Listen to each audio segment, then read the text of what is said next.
인간론 이제 마지막 그 강의고요. 죄에 대해서 보는데 그 앞부분에 이제 행위 언약이나 이런 부분들은 이제 그 죄를 이해하는 데 있어서 필요하기도 하고요. 그리고 나중에는 이제 언약이라는 이 주제는 뒤에 가면 이제 그리스도께서 이루신 언약이기 때문에 언약이라는 게 이제 중요합니다. 근데 이제 아주 4시간 하면서 짧은 시간을 하면서 제가 작정한 거는 삼위일체의 관점, 삼위일체를 주제로 하여서 이제 인간과 그리고 이제 죄와 구원까지. 그러니까 구원은 이제 기독론 가서 이후이니까 넘어가고 삼위일체의 관점에서 이제 보자. 그렇게 해서 죄도 삼위일체의 관점에서 생각하려고 합니다. 그래서 강조는 그 뒷장에 12페이지부터 나오는 삼위일체 하나님과 죄, 이쪽이 이제 제가 하고 싶은 말의 그리고 이제 앞에서 3시간 했던 것과 이어지는 것이고, 10쪽과 11쪽은 여러분들이 이제 죄에 대해서 배울 때 어디 가서 배웠다 하려면 그냥 요 정도는 알고 있어야 되니까, 요 정도로 알고 안 읽고 이제 뒤에 걸로 막바로 넘어가 버리면 배웠나 소리를 들을 것 같아서 제가 끼워 넣은 겁니다. 자, 그렇게 아시고, 그렇다고 해서 이게 안 중요하다 아닙니다. 나중에 이제 그리스도의 사역, 그리스도의 직분과 그리스도의 사역을 대할 때, 구속 사역을 대할 때 이게 이제 이해가 앞서서 이해가 필요한 부분이기 때문에 다루는 겁니다. 자, 죄와 그 결과 10쪽, 여기에서 이제 첫 번째로 행위 언약에 대해서 얘기하는데요. 행위 언약이란 뭐냐? 여기에 언약이라는 말을 covenant, 이제 언약이라는 말 자체가 우리에게 익숙한 용어는 아니죠. 우리에게 익숙한 용어로 하자면 계약입니다. 계약이에요. 계약. 자, 계약. 그래서 계약이라고 이제 언약 신학을 계약 신학이라고 말하기도 합니다. 그럼 뭐가 맞느냐? 뭐가 맞는 것 같아요? 다 똑같아요. 다 똑같아서 대신 이제 보수적인 신학을 하고 있는 우리 교단에서는 계약이라는 말보다 언약이라는 말을 좀 더 선호합니다. 그렇다고 해서 계약이라는 말을 쓰면 안 되느냐? 꼭 그런 건 아니에요. 그런 건 아니고, 언약이라는 말이 우리에게 익숙하지 않기 때문에 계약이라는 말보다 익숙하지 않기 때문에 계약이라고 해도 상관은 없습니다.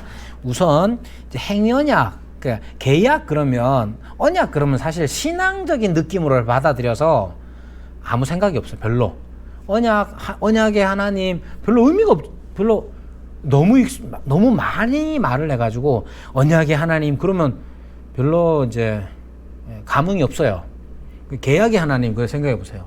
계약의 하나님 그럼 이제 우리 머릿속에서 떠오르는 게 여러 있단 말이에요. 왜 계약이지? 부터 시작해가지고 계약은 우리가 많이 하잖아요. 집을 살 때 뭐 자동차를 살 때 팔 때 계약을 많이 하잖아요. 우리에게 계약이라는 단어 자체가 익숙하기 때문에 이렇게 떠오르는 생각들이 많아요. 그래서 계약의 하나님 했을 때 이런 말을 잘 안 들으셨을 거예요. 우리 교단 안에서는. 언약의 하나님 이런 말은 엄청 많이, 그래도 계약보다 많이 들었을 거라고. 그러니까 그래서 말씀드리는 거예요. 계약의 하나님 해도 상관이 없어요. 중요한 건 언약이든 계약이든 간에 어떤 약속이 있다는 사실이 중요한 겁니다. 자, 그러면 행위 언약과 이제 계약이든 언약이든 간에 행위 계약. 왜 계약을 쓰느냐? 저도 언약이라는 단어를 더 좋아합니다. 그런데 계약이라는 말을 쓰는 까닭은 여러분들한테 익숙하기 때문에 그런 거예요. 그리고 언약이라는 말을 많이 들었지만 계약이라는 말이 우리에게 익숙해서 생각해 보시라는 거예요. 계약은 계약인데 행위 계약이 있고 은혜 계약이 있어. 어떤 것 같아요? 행위 계약은 어떤 것 같아요? 은혜 계약은 은혜로 계약을 맺는 거겠죠. 그죠? 행위 계약은 예? 그렇지. 행동으로 약속하는 거예요. 자, 이게 중요합니다. 이런 개념이에요. 언약도 똑같아. 행위 언약은 뭐겠어요? 행위로 약속하는 거예요. 계약 맺는 거예요. 행위 언약도. 은혜 언약은 예. 그럼 솔직히 말해서 하나님은 우리에게 행위 언약, 행위 계약을 하시겠어요? 은혜 계약을 하시겠어요? 은혜 계약을 하시겠어요? 예. 그렇게 생각해서 이제 하는 사람들이 많은데 솔직히 말하면 하나님께서 우리하고 계약하실 필요가 뭐 있습니까? 아니, 하나님이 계약하실 필요가 뭐가 있어요? 그래서 행위 계약이라 할지라도 그것은 은혜스러운 일인 거예요. 이게 핵심입니다. 자, 행위 계약이라는 말, 행위 언약이라는 말, 행위 언약이 있느냐 없느냐, 사실은 이제 교회사, 신학사에 있어서 이 이야기들이 같은 개혁파 신학 안에서도 논쟁이 많이 됐었어요. 죄송합니다. 자, 어쨌든 보십시오. 행위 언약과 죄. 이거 밑에 거 보지 말고 행위 언약과 죄 그러면 어떤 의미 같아요?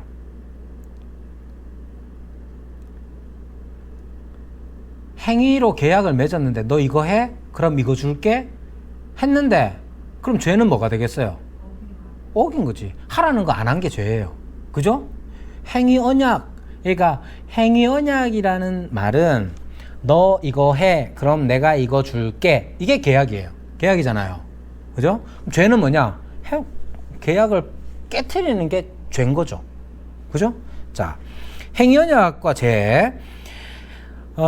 행위 언약 이전의 아담의 상태를 먼저 보시면 타락 전 아담의 상태는 완전했습니다. 이 완전의 상태를 좀 더 구체적으로 살펴야 하는데 아담은 죄 있는 존재로 창조되지 않았습니다. 아담은 만약에 아담이 죄가 하나님이 창조하셨는데 어라 죄가 있네. 그럼 그게 뭐가 됩니까? 하나님의 창조가 부정한 것이요 올바른 창조가 아닌 게 되잖아요. 아담은 죄 없이 죄 있는 존재로 창조되지 않았습니다. 즉 아담은 의로운 상태로 창조되었습니다. 그것을 원의의 상태라고 말하는 거예요. 자, 그러나 이것이 아담의 상태에 대한 설명의 전부는 아닙니다. 아담이 원의 가운데 창조되었다 했을 때 그가 절대적으로 완전했다는 말이 아닙니다. 그는 오직 상대적으로 완전했고, 다시 말해서 그는 도덕적으로나 영적으로나 더 성숙과 발전이 필요한 존재였습니다. 바로 이러한 성숙과 발전이 있도록 하기 위해 하나님께서는 아담과 언약을 맺으시고 순종의 테스트를 실시한 것입니다. 자, 하나님이 아담을 창조하셨어요. 그러면 완전히 좋게 창조하셨을 거 아니에요. 그죠? 좋게 창조하셨어요. 그러면 그게 다 완전하냐? 그렇지가 않아. 완전했으면 하나님의 창조의 목적에 합당하게 완전했다면 하나님께서 다른 명령을 하실 필요가 없겠죠. 하나님께서 어떤 명령을 하셨습니까? 생육하고 번성하고 땅에 충만하고 그거 하셨잖아요. 그죠? 그러니까 하나님께서 지으셨을 때에 완전했다는 것도 맞아. 그러나 완전했다면 다른 명령이 필요 없겠죠. 그죠? 그러니까 완전했지만 명령이 주어진 것으로 봤을 때에 이 완전함이라는 것은 상대적인 완전함이요, 앞으로 더 영적으로 성숙하고 발전해야 할 필요가 있는 존재였다는 거예요. 그래서 두 번째로 행위 언약의 성경적 기초를 살펴보면, 자, 언약의 요소들은 이미 기술이 이제 나타나 있는 거예요. 언약이라는 말은 없어도, 계약이라는 말은 없어도 계약에 필요한 조건들이 그 안에 다 있어요. 자, 즉 계약 그러면 아니 집사님 계약 맺으셨어요. 그러면 그 말이 뭡니까? 집사님하고 뭐 집을 사든 뭘 사든 상대방이 있을 거 아니에요. 그 말이에요. 언약이라는 계약이라는 말이 없어도 구성에 필요한 것들이 다 들어가 있습니다. 즉 언약의 당사자, 계약 당사자가 있어요. 하나님과 아담. 계약 조건이 있어요. 뭐냐? 선악을 알게 하는 나무의 열매를 먹지 마라. 그럼 순종에 대한 약속. 그러니까 뭐뭐 하지 마라 하면 하지 마라. 그러면 좋겠어. 그걸로 끝나는 게 아니에요. 하면 어떻게 되고 안 하면 어떻게 되고 있는 거죠. 순종에 대한 약속과 범법에 대한 형벌이 분명히 창세기 2장에 나와 있는 겁니다. 그래서 행위 계약, 행위 언약이라는 말이 없는데도 창세기 2장에서 행위 계약, 행위 언약을 주장할 수가 있는 겁니다. 언약이 체결되었으리라고 볼 수 있는, 충분히 볼 수가 있죠. 왜냐하면 보십시오. 그러면 행위 계약을 우리는 일상에서 어떻게 하냐? 도장 찍는 걸로 한단 말이에요. 그 도장 찍는 행위가 있느냐? 쌍방에 표시가 있느냐? 없다. 이렇게 주장하는 사람들이 있습니다. 행위 언약을 부정하는 사람들은 쌍방의 합의가 표시되지 않았다. 그러므로 이것은 행위 언약이 아니다. 이렇게 말하는 사람들이 있는데, 행위 언약의 체결에 있어서 하나님의 주권성, 즉 언약을 부과하는 이것이 주권성이 전면에 부각되어 있기 때문에 아담 편에서 합의를 명시적으로 밝힐 필요가 없는 거죠. 맨 처음에 말씀드린 것처럼 행위 언약도 은혜성이 있잖아요. 하나님이 우리한테 왜 언약을 맺으십니까? 야, 하라 하면 해. 그걸로 끝나야 되는데 하면 이렇게 할게. 이렇게 계약을 조건을 제시하는 것 자체가 은혜로운 거잖아요. 그 은혜 앞에 합의가 중요한 게 아니라 당연히 명시적으로 이렇게 밝힐 필요가 없었을 뿐인 거죠. 인간 편에서의 수납의 모습이 없다 라고 주장을 합니다. 왜냐하면 이런 것들은 출애굽기에 보면 쌍방의 합의 표시나 혹은 인간 편에서의 수납의 모습이 출애굽기 24장, 19장, 24장에 나와 있기 때문에 그래요. 이런 모습이 없다는 거에 대해서는 아담은 원의 상태에 있었으므로 행위 언약이 자신에게 영생의 유익을 끼치기 위한 것임을 확실히 알았고, 따라서 분명 언약의 조건을 수납했을 것이다. 단지 묵시적, 암시적으로 수납했다는 것 뿐이다. 그러니까 행위 언약에 대해서 사람들이 이런 이유로 행위 언약, 창세기 2장의 행위 언약은 없다라고 말하는 사람들이 많기 때문에 말씀을 드립니다. 그리고 이 행위 언약의 면은 그리스도의 구속의 관점에서 또한 필요하기 때문에 그렇습니다. 뒤에 잠깐 말씀드릴게요. 자, 영생의 약속이 있었는가? 여러분, 영생의 약속이 그 창세기 2장에 보면 있었습니까? 없었습니까? 정령 죽으리라만 나와 있죠.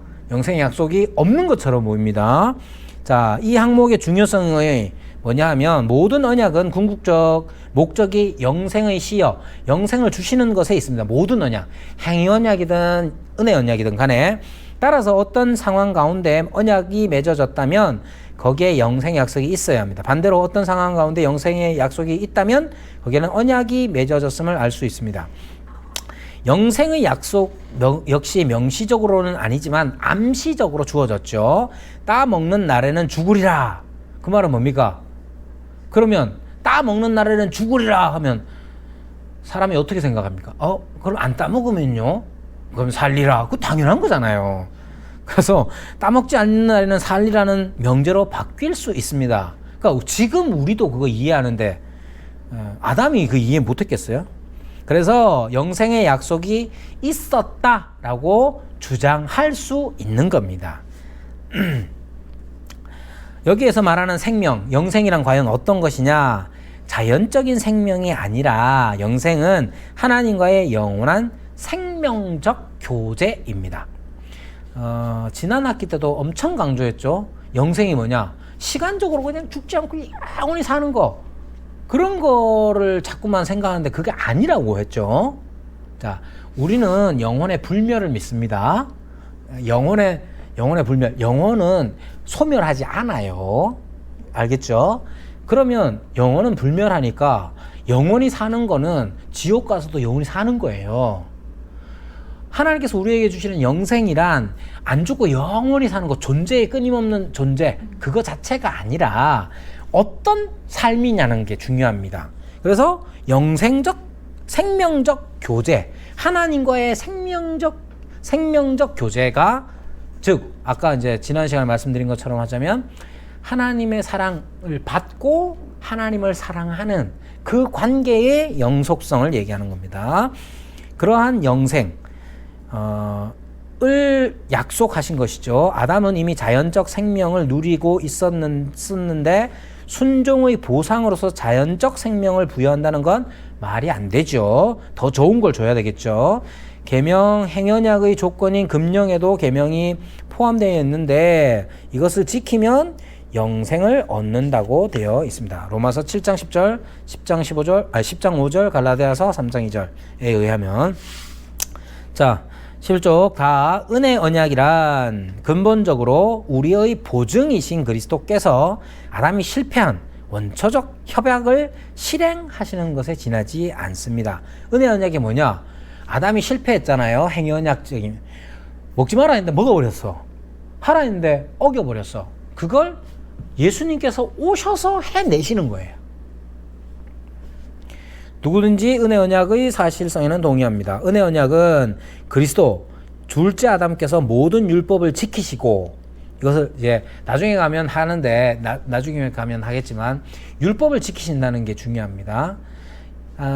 행위 언약을 완성시키시는 거예요. 자, 보세요. 예수님 왜 아기로 태어났을까? 아기로부터 태어나서, 모태로부터 태어나서 뭐 하셨을까? 뭐 하셨을 것 같아요? 순종, 무슨 순종요? 예? 피조물. 자, 모든 피조물이 하나님 앞에서 지켜야 할 모든 것들을 다 지키신 거예요. 그러니까 예수님께서 하신 일은 십자가에 달려 죽으신 거, 그것만 있는 게 아니라 그 이전의 삶은, 만약에 십자가에 달려 죽으신 것만 중요하다면 그냥 저 하늘에서 쫙 내려와서 십자가 딱 달리고 가시면 될 거 아니에요. 그렇지가 않고 우리에게, 인간에게 요구된, 태어나면서부터 우리에게 요구하시는 모든 율법의 요구뿐만 아니라 시편, 잠언, 전도서 같은 이 지혜서에서 우리에게 가르치는 모든 것들을 이루시는 것이죠. 그래서 무엇을 얻으셨느냐? 생명을 얻으신 거예요. 지키는 자에게 이것을 지키라. 지키면 어떻게 합니까? 생명을 주시잖아요. 그 생명을 누구에게 주십니까? 우리에게 주시는 거죠. 우리에게 주시기 위하여 태어나서 모든 율법의 요구와 시편과 전도서와 잠언의 모든 지혜를 이루셔서 생명을 받으셔가지고 그걸 우리에게 전가시키는 거예요. 이걸 이제 기독교에서 그리스도의 이중전가 교리라고 합니다. 이중전가 교리. 우리의 죄가 그리스도께 전가되고 그리스도께서 이루신 율법의 의가 우리에게 전가되는. 자, 그건 이제 나중에 좀 더 얘기하도록 하고요. 자, 은혜 언약은 예수 그리스도께서 모든 율법을 지키시고 적극적 순종, 우리를 위해 대신 형벌을 받으신 소극적 순종, 실효성 있는 작용이 가능하게 됩니다. 그리스도께서, 둘째 아담께서는 이렇게 순종, 적극적, 소극적 순종을 하셔야 했던 이유는 첫째 아담이 불순종했기 때문에, 즉 언약의 조건을 어겼기 때문입니다. 그렇다면 아담은 대표자로서 불순종한 것이요, 이것은 그가 하나님과의 언약 관계에 있었음을 표시하는 겁니다. 행위 언약에 근거한 죄의 정의를 생각해 보면, 죄는 행동이나 태도, 속성에 있어서 하나님의 도덕법을 따르는 데 있어서의 실패입니다. 죄는 여기에서 하나님과 그분의 도덕법에 관계해서 정의되는 것이죠. 죄는 도적질하거나 거짓말하거나 살인을 저지르는 등의 개인 행동에서 뿐만 아니라 하나님께서 우리에게 요구하시는 태도에 대해 반대되는 태도들로도 이루어집니다. 자, 죄의 기원을 생각해 보면, 이건 이제 굉장히 어려운 거예요. 신정론을 다루는 건 굉장히 어려운데, 우선 이제 조건이 뭐냐면 하나님은 악의 조성자가 아니십니다. 하나님은 악의 조성자가 아니세요. 그러면 이 악은 어디서 왔는가 하는 거죠. 선이신 하나님과 대립되는 악의 존재가 항존하는 것은 또 아닙니다. 자, 하나님은 여기 이제 우리가 분명히 아는 게 뭐냐? 악이에요. 악 다 있잖아요. 악이 어디서 왔습니까? 악이 어디서 왔는가 했을 때 하나님이 만드셨어 이렇게 말할 수가 없잖아요. 그죠? 그래서 사람들은 어떻게 생각하느냐면 악은 하나님과 함께 늘 있었다. 늘 식으로 생각해요. 네, 한숨이 나오죠. 이걸 이원론이라고 하는 겁니다. 이원론. 자, 이원론이란 뭐냐 하면 우리가 이분설 지난 시간에 했잖아요. 인간은 영혼과 육체로 구성되어 있다. 인간의 요소는 그러하다. 이원론은 영과 육을 구분시켜가지고 영은 선하고 육은 악하고 이런 식으로 이해하는 거예요. 그래서 악에 관한 것도 보면 하나님이 악의 조성자가 아니시라는 말을 어떻게 이해하느냐면 그럼 악은 태초부터 있었다 라는 식으로 이해합니다. 그렇게 믿으면 안 됩니다. 문제는 뭐냐? 그럼 악은 어디서 왔는가? 그래가지고 사람들이 자꾸 뭐라 그러냐면 하나님이 선악을 안 만들면 되지. 왜 만들어가지고? 하나님이 선악과를 안 만들면 되지 왜 만들어가지고 그렇게 하냐. 그러니까 결국 자, 인간이 죄를 범한 거 도덕적으로 하나님의 요구를 불순종한 거 그게 죄죠? 그러면 불순종이 뭔가 봤더니 선악과 따먹은 거네? 그 선악과 누가 만들었는데? 하나님이 만들었네? 그거 왜 뭐 한다 그러면 하나님이 선악과를 만들었노? 이렇게 되는 거예요. 자, 우선 여기에 대한 단편적인 이제 행위언약적인 것들로 생각을 하면 저는 이것보다 제가 지금 이제 12쪽부터 하려고 하는 개념을 더 좋아합니다. 어떤 거냐면 하나님께서 우리에게 하라고 하시는 이 요구들, 행위 언약의 조건들과 요구들은 하나님이시라면 당연히 요구되어질 수 있는 거예요. 그죠? 하나님이 만드시고 이건 하지 마? 그렇게 하셨으면 당연히 그런 권한도 있으시죠. 근데 이게 기분 좋을 때는 그냥 받아들일 수 있는데 우리가 유혹에 빠지고 막 이렇게 되면 기분이 슬슬 나빠집니다. 괜히 우리는 핑계하기를 너무 잘하기 때문에 괜히 이걸 앞에 갖다 놔가지고 쓱 하나 훔치고 나면 제가 이 펜 좋아하거든요. 제 필통에 펜들 좋은 펜들이 많아요. 그래서 누가 펜 좋은 거 쓰고 있으면 관심이 간단 말이에요. 생각해 보세요. 아무도 없어. 근데 아주 귀한 펜이 만년필이 확 있어. 예. 그럼 어떻게 하겠어요? 제가 안 훔칩니다. 안 훔칩니다. 근데 어떤 사람이 너무 궁핍하고 어려운데 뭔가가 있다. 그러면 그 사람이 이렇게 만약에 그러면 안 되지만 도둑질을 했다고 칩시다. 그런 사람이 항상 하는 게 뭐냐?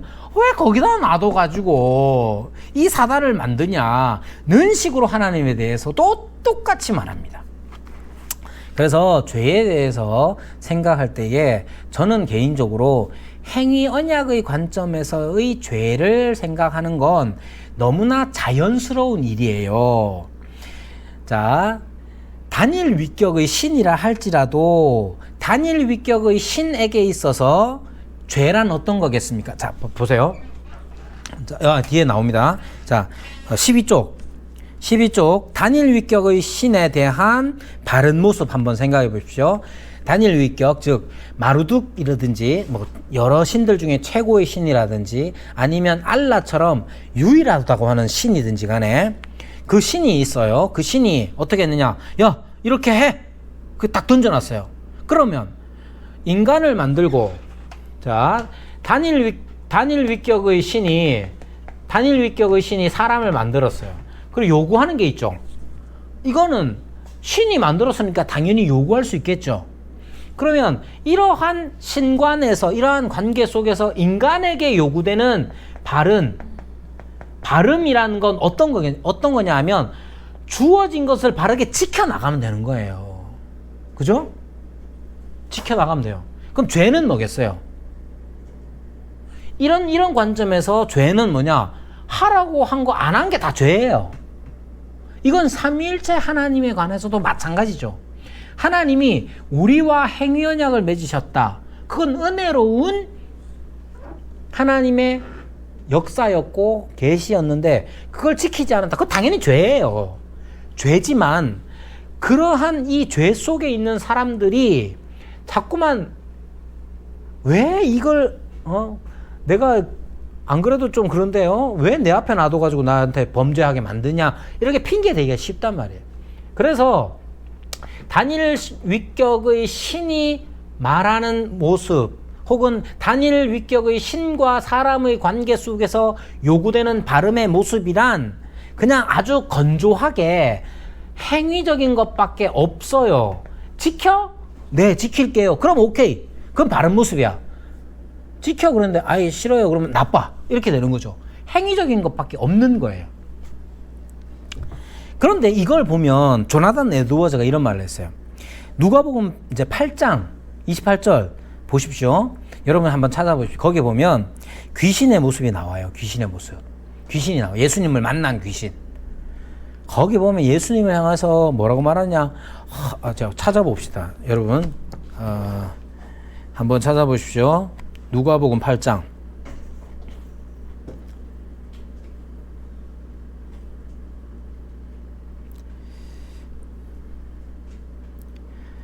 자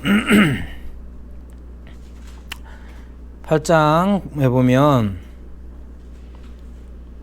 27절부터 이제 26절부터 보면 갈릴리 맞은편 거라사인의 땅에 이르러 거라사 그러면 딱 그 뒤에 나오는 게 뭐냐 광인이죠. 미친. 자, 거라사 땅에 이르러서 육지에 내리시니 귀신 들린 자 하나가 예수를 만나니 그 사람은 오래 옷을 입지 아니하며 집에 거하지도 아니하고 무덤 사이에 거하는 자라. 부르짖어 말합니다. 예수를 보고 부르짖으며 자, 그 다음이 중요합니다. 부르짖죠. 부르짖는 건 뭡니까? 예수님을 향하여 부르짖는 거니까 예. 그 앞에 엎드려 큰 소리로 불러 이르되 지극히 높으신 하나님의 아들 예수여. 요것만 한번 보십시오. 보십시오. 얼마나 종교적입니까? 요까지만 보면 예수님을 향해 보고 부르짖습니다. 예수님을 향해 부르짖고 그 앞에 엎드리고 큰 소리로 이르되 뭐라고 말하느냐? 지극히 높으신 하나님의 아들 예수여. 아주 바른 모습이죠. 바른 모습이죠? 맞잖아요. 아니 귀신 보고 바른 모습 하니까 여러분들이 되게 어색해 하는데 요것만 보십시오. 딴 거 앞뒤로 다 자르고 예수를 보고 부르짖어 그 앞에 엎드려 큰 소리로 불러 이르되 지극히 높으신 하나님의 아들 예수여. 여기 흠잡을 데가 뭐가 있습니까? 바른 모습이에요. 그런데 없는 게 뭡니까? 여기에 보면 조나단 에드워즈가 이렇게 말합니다. 마귀는 이 본문을 이제 설교하면서 마귀는 종교적이다. 즉 하나님을 대하여 올바른 태도를 가지고 있는 거죠. 기도도 하고 심지어 겸손한 모습이죠. 지극히 높으신 하나님의 아들 예수요. 뭐가 없습니까? 사랑 말고는 빠지는 게 없다. 이렇게 말해요. 조나단 에드워즈가. 자, 그러니까 행위 언약에 있어서 행위 언약을 제가 부정하는 게 아닙니다. 분명히 앞서서 말씀드린 것처럼 하나님께서 아담을 창조하셨을 때에 그리고 그에게 말씀하셨을 때에 그 말씀 안에는 행위 언약의 내용들이 있고 앞에서 여러분들에게 말씀드렸던 것과 같은 내용들이 다 들어가 있습니다. 그런데 그렇게만 생각해 버리면 앞서 말씀드린 대로 그러면 행위 언약을 잘 지켰으면 내가 행위를 잘 지켰으면 됐을 것 아닌가 하는 이 말이 당연해 보이지만 우리가 신앙생활을 하다 보면 우리가 유혹에 빠지고 죄를 범할 때마다 책임을 전가하는 그러한 본성을 따라서 하나님을 향하여서도 왜 나한테 이렇게 하시느냐, 왜 굳이 나한테 이런 걸 내놓아 가지고 내가 시험을 들게 하느냐는 식으로 책임을 전가할 때가 많기 때문에 진짜 바른 모습이란 어떤 것일까를 한 번 더 고민해 보시라고 말씀드리는 거예요. 그래서 삼위일체 하나님 앞에서의 올바름에 대해서 생각해 보자는 겁니다. 자, 삼위일체 하나님 앞에서 계속 했던 내용입니다. 우리는 하나님의 형상을 따라 지음받았죠. 그리고 이 하나님은 삼위일체 하나님이시고 그분은 바로 사랑의 하나님이십니다. 이런 하나님의 형상을 따라 지어졌다는 말은 조화로운 관계 안에서 즐거워하고 하나님을 사랑하며 서로를 사랑하는 존재로 지음을 받은 거예요. 하나님 삼위께서 그렇게 사랑하시는 것처럼 아담과 하와도 서로 사랑하고 서로 사랑하며 하나님을 사랑하는 존재로 지음 받은 거예요. 그러면 바른 모습은 어떤 거예요? 삼위일체 하나님의 형상으로서 아담과 하와에게 바른 모습은 어떤 거냐? 단순히 야 이건 먹지 마래, 그래 안 먹을게, 이걸로 끝나는 게 아니란 말이에요. 자, 똑같습니다. 삼위일체 하나님께서 아담에게 선악을 알게 하는 나무의 열매를 먹지 마라, 그러면 정령 죽으리라, 이렇게 행위 언약을 하셨어요. 그런데 우리는 자꾸 그 행위 언약, 행위라는 것에만 초점을 맞춰서 이해하면 하라 하지 말라고 하신 거 안 해야 돼, 하라고 한 거 해야 돼, 이렇게 하는 거예요. 그러니까 바른 모습, 올바른 모습이란 하라는 거 하고 하지 말라는 거 하지 말고 그것밖에 없는 거죠. 내가 하라는 거 다 했고 하지 말라는 거 안 했고 그럼 당당한 거야. 그렇게 되는 거예요. 그러나 행위 언약 안에서도 포함되어 있는 내용이 뭐냐? 우리는 삼위일체 하나님에 의해서 지음 받았기 때문에 그 형상이기 때문에 하나님을 닮아야 돼요. 닮아야 된다는 건 뭐냐? 서로 사랑해야죠. 사랑하는데 서로 사랑이란 아담과 하와만 사랑하는 게 아니라 그 사랑 안에서 하나님을 사랑해야 되는 거예요. 하나님을. 그리고 우리의 올바름이라는 것 자체는 행위만이 있는 게 아니라 행위를 가능하게 하는 사랑에 있다는 거예요. 사랑. 이게 중요한 거예요. 사랑 없이 올바른 행위를 할 수 있느냐? 할 수 있다는 거죠. 증거가 어디 있느냐? 누가복음 8장 28절에 나온다는 거예요. 어떻게? 귀신도 어떻게 올바른 행위를 하잖아요. 그죠? 근데 귀신이 없는 게 뭐냐? 사랑이에요. 사랑. 죄가 뭐냐?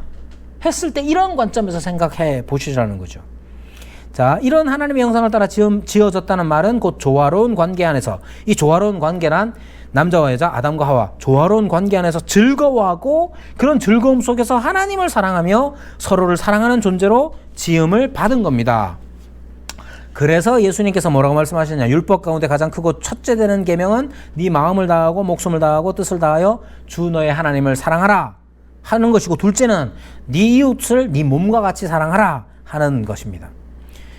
그것이 우리가 지음받은 이유인 것이고 그것이 하나님의 형상이라는 말의 의미가 되는 거죠. 그럼 죄는 뭐냐? 하나님의 형상을 따라 지음받은, 하나님의 형상을 따라 사랑하는 사람으로, 하나님의 형상을 따라 사랑하는 사람으로 지음을 받았습니다. 즉 아담은 하와를, 하와는 아담을, 아담과 하와는 하나님을 사랑하는 사람으로 지음을 받았기 때문에 사랑하지 않을 수 없습니다. 그죠? 죄는 뭐냐? 사랑 안 하는 거요. 이렇게 말할 수 있는데 사랑 안 하는 게 아닙니다.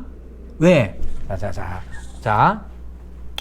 자, 우리는요 사랑 안 하는 게 죄라고 생각합니다.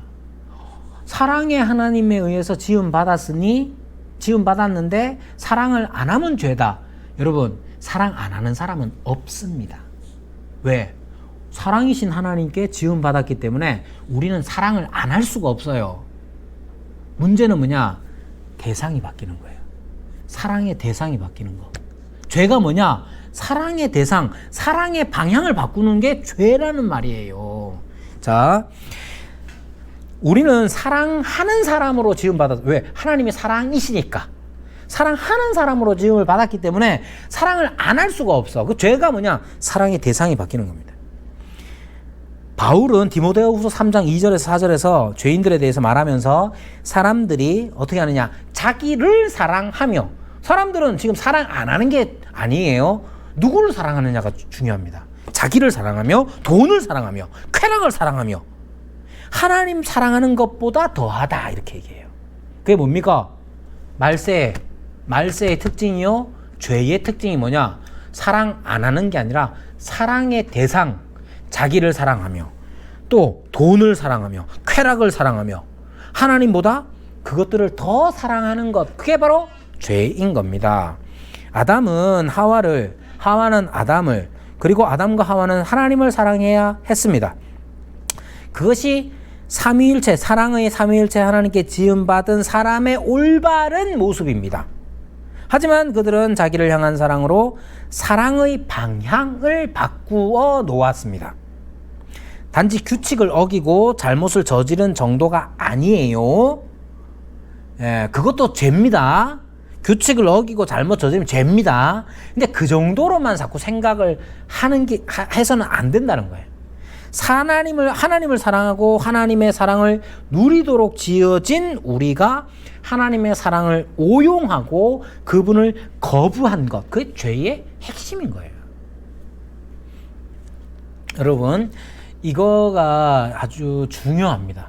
자, 제가 이제 인간에 대해서 삼위일체의 관점에서 생각해 보자고 계속 말씀을 드리잖아요. 자, 삼위일체라고 그러는 건 자꾸 막 삼각형 생각하지 마시고, 성부, 아버지께서 아들을 사랑하시는 거, 성부가 성자를 사랑하신 거, 그게 핵심입니다. 또한 성자가 성부의 사랑을 받으시고 더 나아가서 그것을 함께 나누십니다. 성부도 나누셔요. 어떻게 나누시느냐? 영원 전에 성부만 성자를 사랑했거든요. 그렇겠죠? 아무도 없었으니까. 성부만 성자를 사랑했어요. 근데 이 성자를 사랑한 게 너무 기쁘니까, 너무 좋으니까, 그러면 성자를 사랑하는 존재들을 더 많이 만들어야 되겠다. 그러면 내가 사랑하는 이 아들을 다른 존재들, 다른 피조물들도 사랑하면 내가 얼마나 기분이 좋겠어요. 그렇죠? 그렇게 한 거예요. 성자는 어떻게 해? 성자는 성부의 사랑을 마음껏 받아서 기뻐. 너무 기뻐. 성부께서 성자를 사랑하시니 성자는 너무 기뻐요. 요건 나만 받아야지 하지 아니하시고 성부의 사랑을 나누신 거예요. 누구와? 우리 피조물과. 나만 받아야 되는데, 나만 받아야 돼, 이렇게 한 게 아니라 성부의 영원하신 사랑을 피조물인 우리들과 나누신 거예요. 어떻게?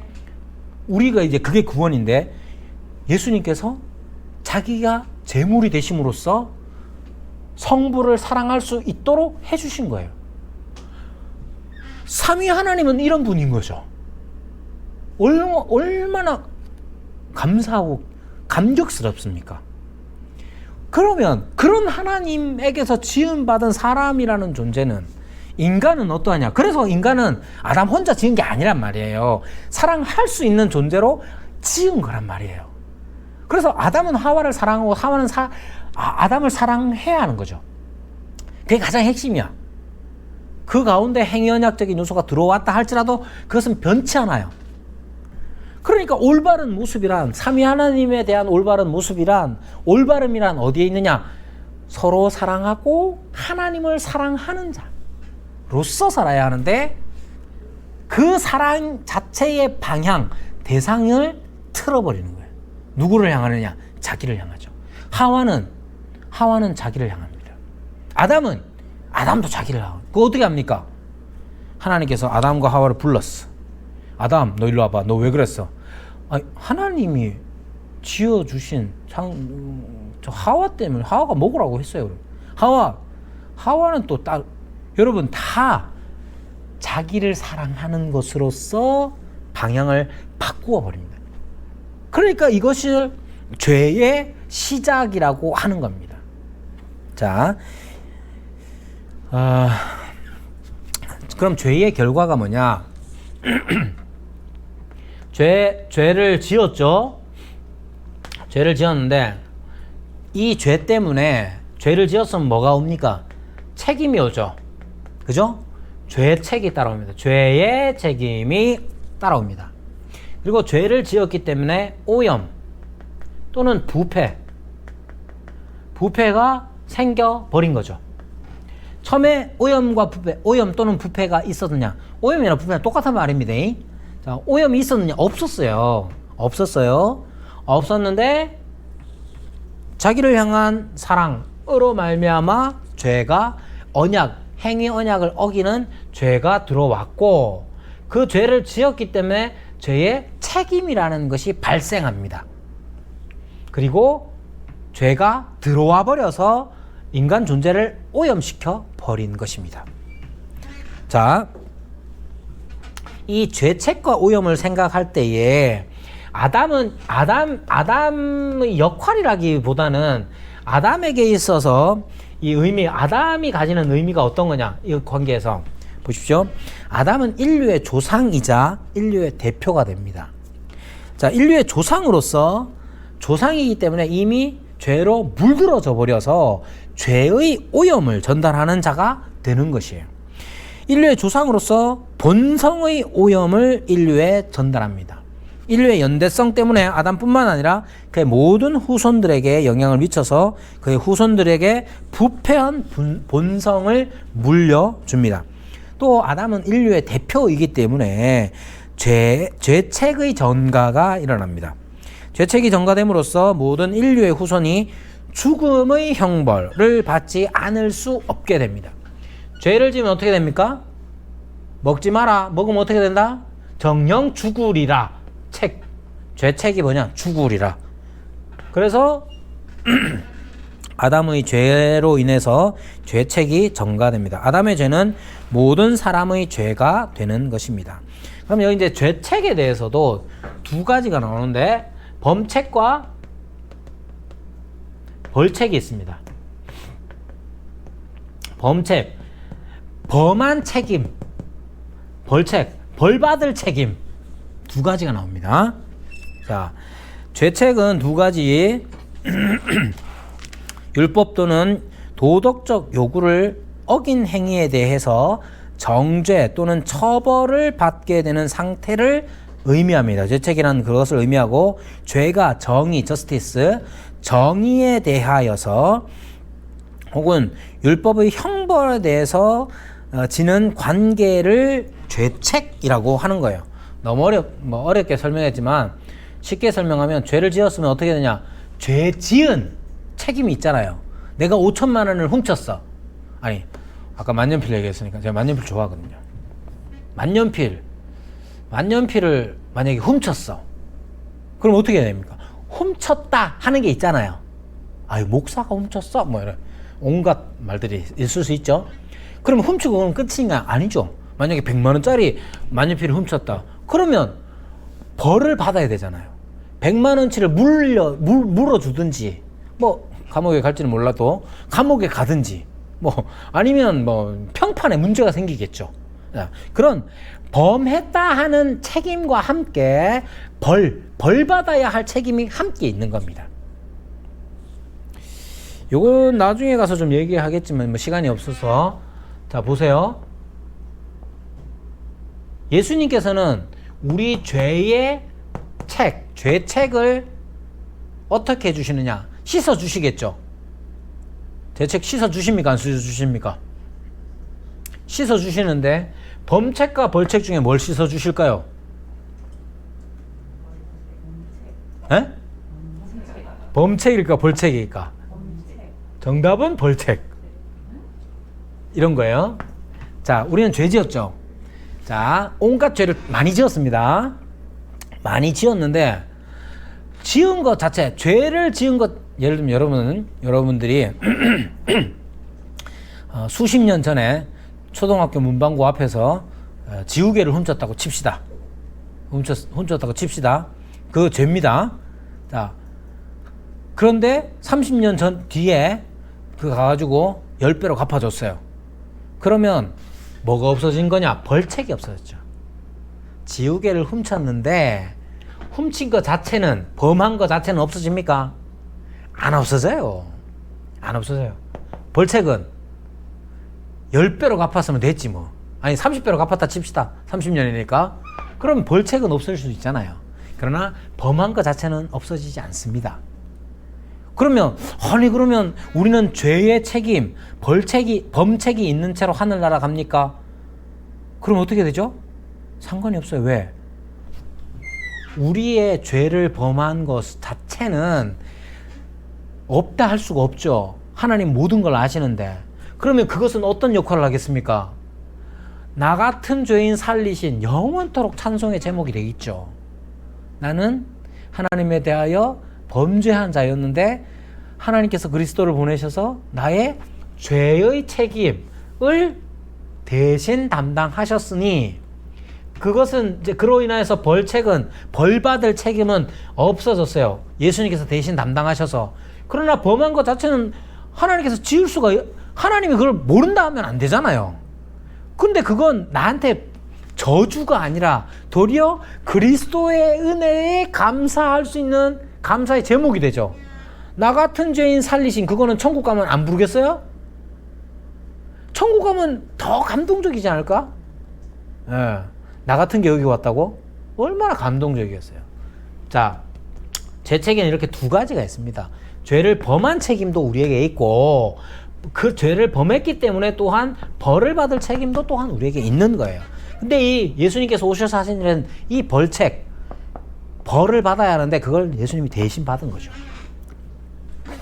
자, 자, 그래서 범책이라는 것은 죄인이 죄를 저지른 이 사람이 고유의 죄질을 의미하며 죄로부터 분리할 수 없습니다.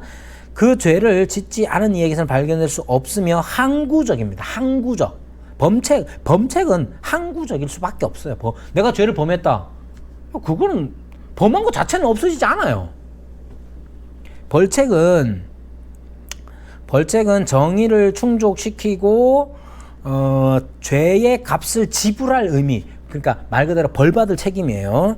어디 있느냐? 율법의 수여자가 하나님이시죠. 법적으로 제정한 것이고 인간 외적인 겁니다. 정령 죽으리라 하셨잖아요. 그럼 잠깐만요. 저는 30년만 잠깐 잤다 일날게요. 이럴 수가 없는 거예요. 정령 죽으리라 하셨으면 그것은 율법의 수여자가 정령 죽으리라 하셨으니 정령 죽는 거죠. 그런데 신학적 사례를 보면 인류 혹은 나의 원초적인 죄책, 예수 그리스도의 대속 사역, 이것이 그리스도에게 전가된 것입니다. 그래서 벌책은 그리스도께서 이제 받으신 것을 의미합니다. 오염, 모든 죄인이 겪는 바 죄인에게 내재된 죄의 오염 상태를 의미합니다. 뒤에 거는 이제 밑에 거는 여러분들이 한번 보시고요.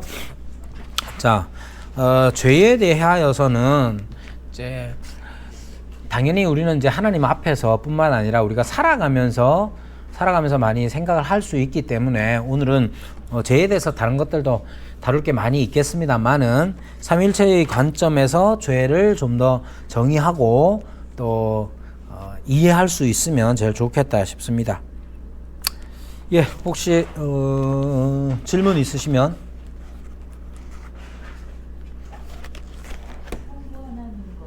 네. 동시에 존재하셨다. 네. 하는 것에 대해서 네. 의구심이 들 때가 많고요. 아, 그렇죠. 예. 그다음에 사랑의 본질에서 네. 성자 예수님에게 전가됐다고 하는, 그러니까 좀 흘러갔다고 하는 그 말이 존재하는 것 때문인지는 몰라도 네.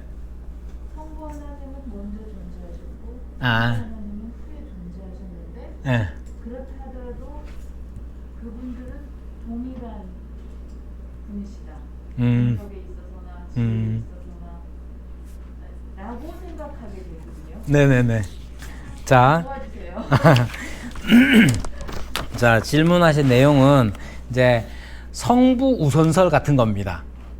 성부께서 먼저 계셨고 성자께서 동일한 하나님이라 할지라도 성부가 먼저 계신 것 아닌가, 이제 이런 생각들. 다른 건 다 이제 이해는 하시잖아요. 성부가 성자를 사랑하셨다, 뭐 이런 것들. 이제 그런 것 때문에 그것은 일단 우선 아버지, 성부라는 말이 어디에서 나왔는가를 생각해 보셔야 돼요. 성부, 하나님을 아버지라고 하신 거, 아버지라고 우리가 알고 있잖아요. 하나님을 향하여 아버지 이렇게 부르잖아요. 그건 어떻게 부르게 됐을까요? 그건 예수님께서 기도를 이렇게 해라. 하늘에 계신 우리 아버지여. 그렇게 아버지 되심에 대하여 예수님께서 우리에게 가르쳐 주셨기 때문이에요. 그죠? 뿐만 아니라 예수님의 요한복음 17장에 보면 예수님의 기도가 나옵니다. 예수님의, 그걸 이제 신학자들은 대제사장적 기도라고 별명을 붙였습니다. 요한복음 17장이. 그 예수님께서 요한복음 17장에 나와 있는 기도를 들으실 때에 하나님을 향하여 아버지께서 창세 전부터 나를 사랑하신 것 같이 이렇게 나와 있어요. 그러니까 예수님은 언제부터 계셨느냐 했을 때 최소 창세 전부터 계셨다는 거예요. 그죠? 창세 전부터 계셨다는 것은 예수님의 창조주 되심을 의미하죠. 그죠? 네.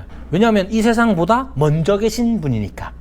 그런데 이렇게 먼저 계신 이분이 아버지께서 나를 하셨으니 아버지께서는 그뿐만 아니라 이제 하나님은 사랑이시라고 성경에 기록해 놓았으니까 사랑이신 하나님은 영원 전부터 사랑이셔야 하는 거예요. 성경의 기록에 의하면. 근데 이 사랑이라는 것은 혼자서 하는 게 아니잖아요. 그리고 어느 순간에 이건 이제 아타나시우스, 그러니까 초대 아리우스 논쟁 때부터 있었단 말이에요. 뭐냐 하면 성자께서 영원 전부터 계시지 않았다면 하나님이 어느 한 순간에 사랑의 하나님이 아닐 때가 있었다는 게 되는 거예요. 그렇기 때문에 이미 요한복음 17장 24절에서 창세 전부터 아버지께서 나를 사랑하신 것 같이 라고 기도하셨던 예수님의 말씀과 함께 하나님은 사랑이시라는 정의와 계시와 함께 생각해 보면 성부는 성자를 영원 전부터 사랑하시는 사랑의 하나님이시기 위하여서는 성자께서도 성부와 동일하게 영원 전부터 계셔야 한다 라고 아타나시우스 삼위일체 논쟁에서 얘기한 겁니다. 그래서